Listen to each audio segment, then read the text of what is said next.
नमस्कार दोस्तों, मेरा नाम है प्रदीप चौहान। बात समझनी है तो पूरी सुननी होगी। दोस्तों, एक थे हेमंता बिस्वा शर्मा। जी हाँ, मैं बहुत सोच समझ कर ये लाइन बोल रहा हूँ। आज केरल, असम और पुडुचेरी में मतदान समाप्त हो गया। किस्मत मतपेटी में बंद हो गई। किसकी सरकार बनेगी, कौन जीतेगा, कौन हारेगा, ये तो मतगणना वाले दिन पता लग जाएगा। लेकिन आज मैं एक भविष्यवाणी कर सकता हूँ। अपने 28 साल के पत्रकारिता जीवन में जितनी राजनीति मैंने समझी है, जितनी राजनीति को मैंने देखा है, पढ़ा है, जितना कवर किया है, उसके आधार पर मैं एक चीज़ आज दावे से कह सकता हूँ कि हेमंता बिस्वा शर्मा की राजनीति आज एक तरह से मुकाम पर पहुंच गई है।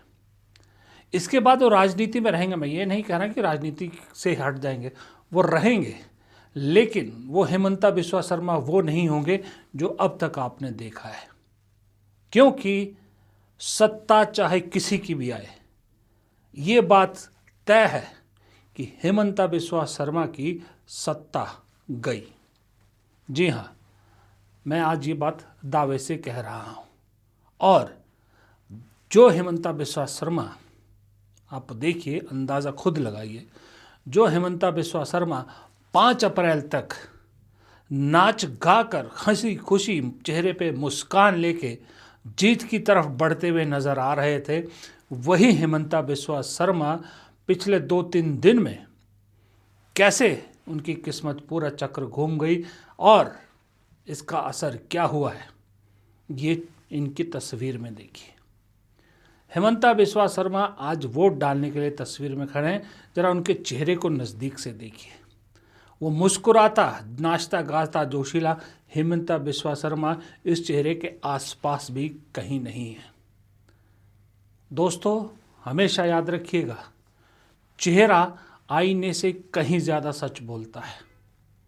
चेहरा अंदर का पूरा हाल बता देता है और हेमंता बिस्वा शर्मा का चेहरा बता रहा है कि वो समझ गए हैं कि उनका दौर ख़त्म हो चुका है। और उनके दौर के साथ ही मुझे ऐसा लगता है कि असम में नफ़रत के राजनीति का भी एक चैप्टर ख़त्म हो रहा है। क्योंकि जितनी नफ़रत हेमंता बिस्वा शर्मा ने पिछले 3-4 महीने में बांटी, वैसे तो काफ़ी टाइम से कर रहे थे, लेकिन पिछले 3-4 महीने में जिस तरह से वो खुलेआम नफ़रत बांट रहे थे ना, उसकी समाप्ति होना ज़रूरी था और आज हो गया। आदमी जब भड़कता है, आदमी के अंदर की जब फ्रस्ट्रेशन बाहर चेहरे पर दिखाई देने लगती है, तो तब समझ जाना चाहिए कि अब इस आदमी को समझ में आ गया है कि मेरी गेम ओवर हो चुकी है। जो हेमंता बिस्वा शर्मा मीडिया में खुल के इंटरव्यूज़ दे रहे थे, मीडिया को खुल के सारी बातें बता रहे थे, आज वही हेमंता बिस्वा शर्मा लल्लन टॉप जैसे एक प्लेटफॉर्म पर और मीडिया वालों के सामने देखिए किस तरह से खिजियाते नजर आए।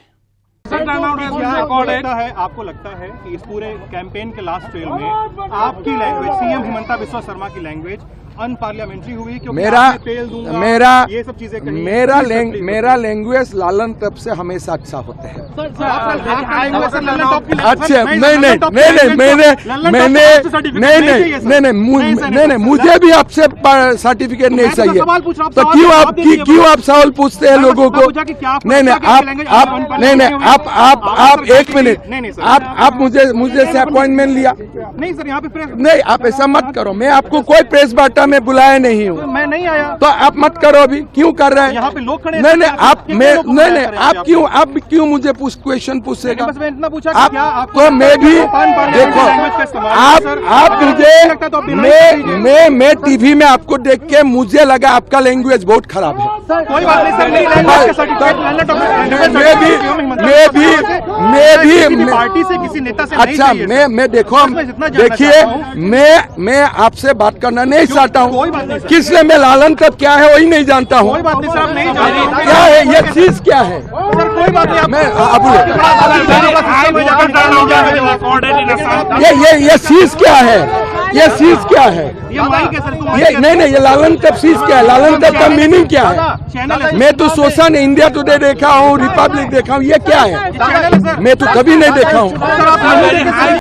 लल्लन टॉप के पत्रकार ने कोई गलत सवाल नहीं पूछा था।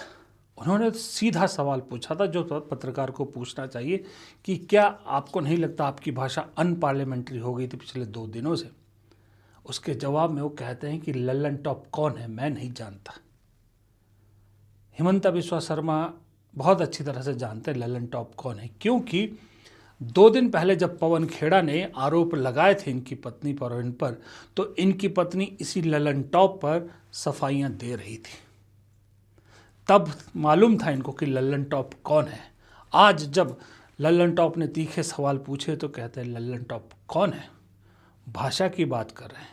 देखिए, एक बात तो हम और आप भी अच्छी तरह से समझ सकते हैं कि पार्टियां दरअसल चुनाव इसलिए जीतना चाहती है कि ज़्यादा से ज़्यादा राज्यों में उनकी सरकार हो, और ज़्यादा राज्यों में सरकार का मतलब है कि पार्टी के पास ज़्यादा पैसा, ज़्यादा मजबूत आर्थिक स्थिति, जिससे वो आने वाले चुनाव और अच्छी तरह से लड़ पाए। और आर्थिक स्थिति से मुझे याद आया कि खाड़ी युद्ध के इफेक्ट ने हम सभी लोगों की ज़िंदगी को फाइनेंशियली बड़ा डिस्टर्ब कर दिया है, और इस वजह से बहुत से लोग जानना चाहते हैं कि भाई ये बताइए हम अपनी इनकम कैसे बढ़ाएं, क्योंकि इस खाड़ी युद्ध की वजह से हर चीज़ महंगी हो रही है। तो दोस्तों, मैं आपको इंट्रोड्यूस करवाना चाहता हूं एक शानदार ऐप से जिसका नाम है मार्केट वुल्फ। ये सेबी रजिस्टर्ड ऐप है जो इंडिया में काफ़ी तेज़ी से बढ़ रहा है। इधर चाहे मार्केट ऊपर जाए या नीचे, आप अच्छी इनकम कमा सकते हैं, वो भी ट्रेडिंग के जरिए। और इनकी एक्सपर्ट की टीम है जो आपको 1-on-1 कॉल करके पर्सनली भी पूरा गाइड करेगी कि किसमें आपको फायदा होगा। चलो देखते हैं कि इसे इस्तेमाल कैसे करते हैं। देखिए, मैंने यहां पर पिन डालकर लॉग इन कर लिया, बस फॉलो ट्रेंड पर क्लिक किया। ये आपको प्रॉफिटेबल ट्रेंड दिखाता है जो भी मार्केट में चल रहे होते हैं, और आप एक ही क्लिक में फॉलो कर सकते हैं। आप यहां बहुत छोटी इन्वेस्टमेंट अमाउंट से भी ट्रेडिंग शुरू कर सकते हैं, जहां दूसरे ऐप्स पर आपको 3 गुना से ज्यादा पैसे चाहिए होते हैं इन्वेस्ट करने के लिए। इसमें एक इनबिल्ट स्टॉप लॉस फीचर भी है जो आपको नुकसान से बचाता है। जैसे ही मान लीजिए आपका एक नुकसान एक लेवल तक पहुंच जाता है तो खुद ब खुद स्टॉप लगा देता है ताकि आपको ज्यादा नुकसान ना हो। और इनका ब्रोकरेज भी इंडस्ट्री में सबसे कम में से एक माना जाता है। देखिए, प्रॉफिट ट्रेंड के हिसाब से मूव कर रहा था, मैंने स्टॉप ट्रेड पर क्लिक किया और बस 1306 रुपए का प्रॉफिट बुक हो गया, वो भी इतने कम समय में। इस पूरी फैसिलिटी को आप सिर्फ 99 रुपए की लाइफ टाइम फीस में इस्तेमाल कर सकते हैं। आप यहाँ और कमोडिटीज भी जैसे कि gold, silver, crude oil, natural gas, इन सब को भी आसानी से ट्रेड कर सकते हैं, वो भी सुबह 9 बजे से लेकर रात को 12 बजे तक। मार्केट वुल्फ आपको फ्री रिकमेंडेशन भी देता है। ये देखिए, लोगों ने अभी तक एक दिन में 11,850, एक महीने में 70,468 और पूरे साल में 5,03,940 तक का प्रॉफिट बुक किया है। और इस प्रॉफिट में मार्केट वुल्फ का कोई कमीशन भी नहीं लगता है। मार्केट वुल्फ ऐप के 2 मिलियन से ज्यादा डाउनलोड ऑलरेडी हो चुके हैं, तो दौर किस बात की है दोस्तों। इस वीडियो को देखने के बाद तुरंत डिस्क्रिप्शन में जाइए, वहां आपके लिए लिंक है और कमेंट बॉक्स में भी पिन किया हुआ है। ये उस आदमी की निशानी है जो अपना सब कुछ हार चुका है, ये अच्छी तरह से जानता है। और एक आदमी जो ईमानदार है, जो ईमानदार मतलब अपने काम की तरफ ईमानदार है, मैं कोई कैरेक्टर सर्टिफिकेट नहीं दे रहा, जो अपने काम की तरफ ईमानदार है और जिसे मालूम है कि वो सच्चाई के रास्ते पर चल रहा है, वो कितना कॉन्फिडेंटली बात करता है या वो कितने कॉन्फिडेंस उसके चेहरे पे, बॉडी लैंग्वेज पे झलकता है, ये गौरव गोगोई को देखिए। असम में जिस प्रकार से लोग आज एक उमंग की एक लहर हमको दिख रही है, तो मुझे पूरा भरोसा है कि हम असम की सभ्यता, असम की शालीनता, असम के जो आदर्श हैं, जो हमारे लोकतांत्रिक मूल्य हैं, हम उसकी संरक्षण कर पाएंगे और एक नई असम को हम बना पाएंगे। आप में से बहुत से लोग ये भी सोचेंगे, ये भी सवाल करेंगे कि हिमंता बिस्वा शर्मा इतनी आसानी से जा नहीं सकते, उन्हें तो दिल्ली का संरक्षण प्राप्त है। 2-3 चीज़ें बिल्कुल साफ है। पहला तो हम और आप जानते हैं कि हिमंता बिस्वा शर्मा अमित शाह की पसंद के हैं, मोदी की पसंद के नहीं हैं। अमित शाह की वजह से वो नज़दीकी थे। दूसरी बात, हिमंता बिस्वा शर्मा पर जो आरोप पवन खेड़ा ने लगाए हैं वो सिर्फ उनकी पत्नी के दूसरे देशों के पासपोर्ट से रिलेटेड नहीं है। उसमें 2-3 चीज़ें और इम्पॉर्टेंट है। एक है मुस्लिम देशों के पासपोर्ट, और दूसरा सबसे इम्पॉर्टेंट जो जानकार कहते हैं, जो बीजेपी के लोग भी कह रहे हैं कि जो 52,000 करोड़ के भ्रष्टाचार का मामला है वो सबसे बड़ी दिक्कत है। आप नोट कीजिए, जिस दिन पवन खेड़ा ये आरोप लगाते हैं, कांग्रेस ये आरोप लगाती है, उसके बाद से अब तक वो बीजेपी या उस बीजेपी का इकोसिस्टम कहाँ गया जो छोटी छोटी बात पर पूरा तिनक जाता था कांग्रेस पे। हिमंता बिस्वा शर्मा के बचाव के लिए एक भी आगे नहीं आ रहा, ना आईटी सेल, ना प्रोपेगेंडा सेल, ना वो जो ट्रोलर्स है, वो गृह मंत्री प्रधानमंत्री तो छोड़िए, एक भी आदमी हिमंता बिस्वा शर्मा को डिफेंड नहीं कर रहा है।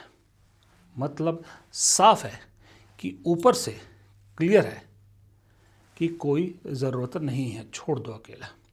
वरना जैसे बहुत से लोग कह रहे हैं, मैं भी मानता हूँ कि मिनिस्ट्री ऑफ एक्सटर्नल अफेयर्स यानी विदेश मंत्रालय या गृह मंत्रालय के लिए कौन सा मुश्किल काम है। 5 मिनट का काम है जानकारी निकालना और देश को ये बताना कि जो कांग्रेस ने आरोप लगाए हैं वो झूठे हैं, ये पासपोर्ट की सच्चाई क्या है। लेकिन वो भी खामोश। इसका मतलब पवन खेड़ा के आरोपों में दम तो है। इसका मतलब वो जो 52,000 करोड़ का मामला है उसमें भी दम है। और प्रधानमंत्री का हाथ खींच लेना, गृह मंत्री का हाथ खींच लेना, इसमें भी सच्चाई है।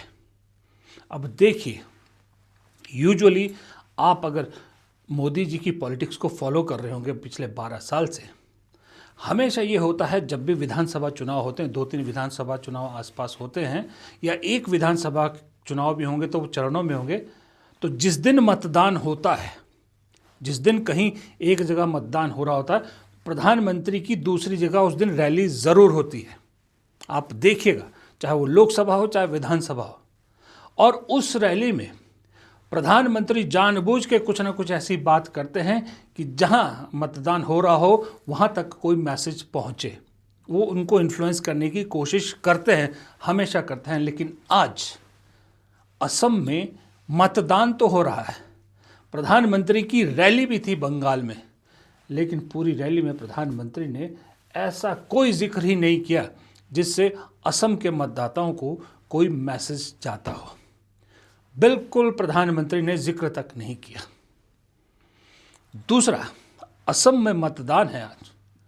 प्रधानमंत्री का एक और चीज़ देखिएगा, जब जब जहाँ मतदान होता है, प्रधानमंत्री एक्स पर जो मैसेज डालते हैं, सोशल मीडिया पे जो मैसेज डालते हैं, अपनी सरकार की बढ़ाइयाँ करते हैं, डबल इंजन के वादे करते हैं, आगे क्या करेंगे इसका जिक्र करते हैं। आज जब उन्होंने असम के लोगों के लिए असम के मतदान के दिन मैसेज डाला एक्स पर, तो उस मैसेज में देखिए प्रधानमंत्री ने क्या लिखा है।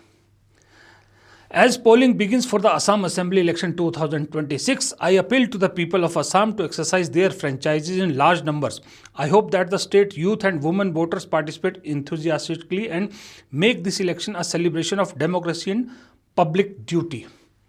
लोगों से अपील की प्रधानमंत्री ने, खास करके युवाओं से, महिलाओं से, कि वो ज़्यादा से ज़्यादा अपने मत का प्रयोग करें, बाहर निकलें। एक भी लाइन ऐसी नहीं है जहां उन्होंने कहा हो कि बीजेपी की डबल इंजन सरकार को एक और मौका देने की बात की हो या अपनी अचीवमेंट, असम गवर्नमेंट की अचीवमेंट कहीं हाईलाइट की हो। एक भी जगह नहीं है। मतलब साफ है, एक खाना पूर्ति प्रधानमंत्री की तरफ से की गई, कोई हिमंता बिस्वा शर्मा के लिए अपील नहीं। दूसरी तरफ राहुल गांधी का ट्वीट देखिए। राहुल गांधी ने असम के लोगों से, हर परिवार से अपील की है कि आज के दिन भ्रष्टाचार और हिमंता बिस्वा शर्मा के लूट शासन से छुटकारा पाने के लिए ज़रूरी है कि आप कांग्रेस गठबंधन को वोट दें। इस तरह का ही ट्वीट प्रधानमंत्री के अब मुझे लगता है एक्सपेक्ट कर रहे होंगे सुबह लोग, लेकिन प्रधानमंत्री ने नहीं किया। मतलब साफ है कि इस घड़ी में बीजेपी हाईकमान ने भी, मोदी जी ने भी हिमंता बिस्वा शर्मा का साथ छोड़ दिया है। अब कहानी ये है, जो आप में से बहुत से लोग सोच रहे होंगे कि अगर बीजेपी जीत गई तो हिमंता बिस्वा शर्मा तो बनेंगे सीएम। नहीं, यहाँ भी एक पेच है।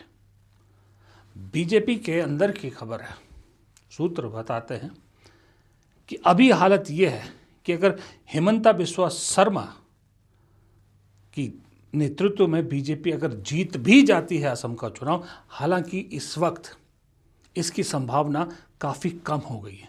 लोगों का कहना है कि पिछले 2 दिन में नैरेटिव ऐसा चेंज हुआ है कि अब बीजेपी के लिए अगर जीत बीजेपी को मिल गई तो कोई चमत्कार ही होगा या फिर कुछ और सिस्टम ही होगा। अदरवाइज अगर जेन्युइन इलेक्शन हुए तो बीजेपी का जीतना मुश्किल है। लेकिन फिर भी अगर मान लीजिए बीजेपी जीत भी गई तो दिल्ली किसी भी हाल में हेमंता बिस्वा शर्मा को मुख्यमंत्री नहीं बनाएगी। क्यों? क्योंकि अगर हेमंता बिस्वा शर्मा को मुख्यमंत्री बनाती है तो कांग्रेस को खास करके बैठे बैठे आप मुद्दा दे दोगे कि भ्रष्टाचार को बढ़ावा देते हैं मोदी जी। 52,000 करोड़ के भ्रष्टाचार का आरोप जिस शख्स पे लगा है, ना वो शख्स उस भ्रष्टाचार से मना कर रहा है, ना कोई सबूत दे रहा है, ना कोई सफाई दे रहा है। सिर्फ ये कह रहा है कि पवन खेड़ा झूठ बोल रहे हैं, पाकिस्तान की मदद से डॉक्यूमेंट जो है फॉर्ज किए हैं। लेकिन जो आरोप उन पर लगे हैं उन आरोपों का जवाब नहीं दे रहे, और ना दिल्ली सरकार दे रही है, ना केंद्र सरकार दे रही है, ना कोई बीजेपी का और सेल दे रहा है। इसका मतलब भ्रष्टाचार के आरोपों को पे कहीं ना कहीं सच्चाई है।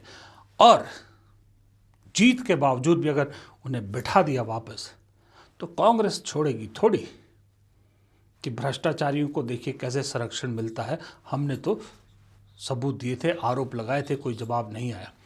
कतई नहीं चाहेंगे। इसलिए हेमंता बिस्वा शर्मा का उस हाल में भी मुख्यमंत्री बनना नामुमकिन है। और वही चीज़ फिर से देखिए हेमंता बिस्वा शर्मा के चेहरे पर साफ झलक रही है। वही चीज़ हेमंता बिस्वा शर्मा के पत्रकारों से भिड़ने में साफ झलक रही है। जो पूरे चुनाव प्रचार में पत्रकारों को सिर आंखों पे बिठाए रखा, आज वही हेमंता बिस्वा शर्मा पत्रकारों के सवालों के जवाब के बदले उन्हें ताने मार रहे हैं।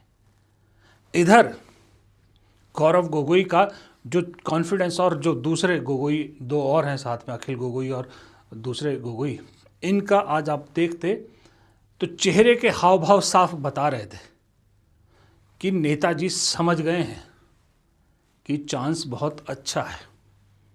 और गौरव गोगोई अगर असम में चुनाव जीत जाते हैं तो यकीन मानिए कांग्रेस में एक नया हीरो पैदा होगा।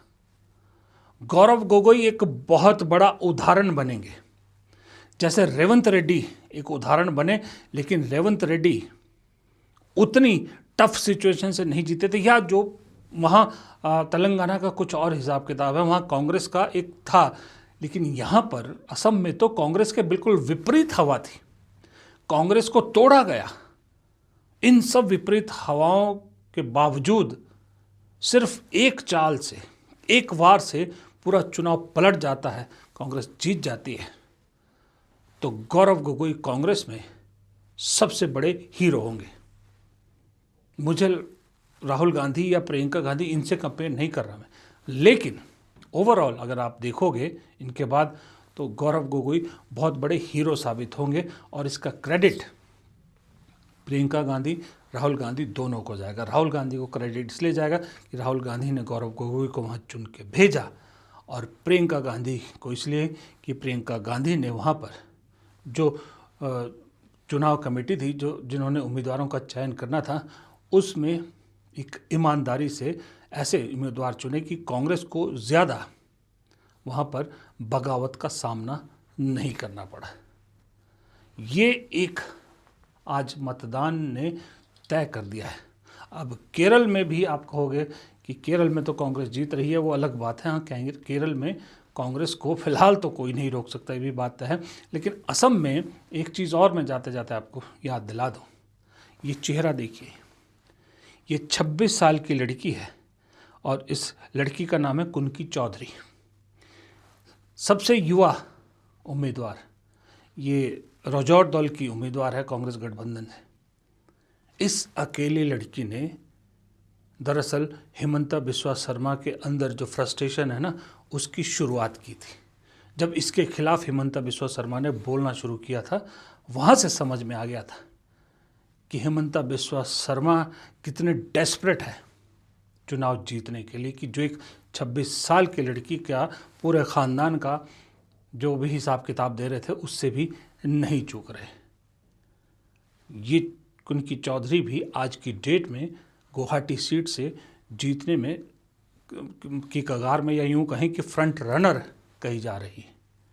अगर ये भी जीत जाती है तो हेमंता बिस्वा शर्मा को एक और झटका जोर से लगेगा। और एक छोटी सी बात और, इस चुनाव के नतीजों के बाद आपने बहुत सारी जगह पर देखा होगा कांग्रेस में टूट फूट होती है।